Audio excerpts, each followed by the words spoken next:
పిత పుత్ర పవిత్రాత్మ నామమున ఆమేన్. ఈరోజు మార్చి 1వ తారీఖు. మత్తయి సువార్త 17వ అధ్యాయము 1వ వచనము నుండి 9వ వచనం వరకు. 6 దినములు గడిచిన పిమ్మట యేసు పేతురును యాకోబును అతని సహోదరుడగు యోహానును తన వెంట తీసుకుని ఒక ఉన్నత పర్వతము పైకి ఏకాంతముగా వెళ్ళెను. అచట వారి ఎదుట యేసు రూపాంతరము చెందెను. ఆయన ముఖము సూర్యుని వలె ప్రకాశించెను. ఆయన వస్త్రములు వెలుగు వలె తెల్లగానాయెను.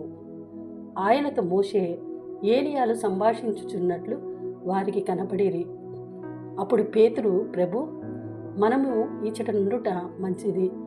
నీకు అనుమతి అయినచో నేను నీకు ఒకటి, మోషేకు ఒకటి, ఏలియాకు ఒకటి 3 శిబిరములను నిర్మింతును అని పలికెను. అంతలో ఒక కాంతివంతమైన మేఘము వారిని ఆవరించెను. అప్పుడు అదిగో, ఆ మేఘము నుండి, ఈయన నా కుమారుడు, నా ప్రియమైన వాడు, ఈయనను గూర్చి నేను ఆనందభరితుడనైతిని, ఈయనను ఆలకింపుడు అని వాణి వినిపించెను. ఇది వినిన శిష్యులు మిక్కిలి భయభ్రాంతులై పోరకిలా పడిరి. అప్పుడు యేసు వారి కడకు వచ్చి వారిని తట్టి, లెండు, భయపడకుడు అని పలికెను.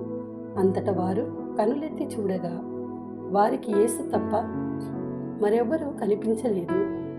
వారు ఆ పర్వతము నుండి దిగి వచ్చుచుండ యేసు వారితో, మనుష్య కుమారుడు మృతుల నుండి లేపబడు వరకు మీరు ఈ దర్శనమును గూర్చి ఎవరితో చెప్పరాదు అని ఆజ్ఞాపించెను.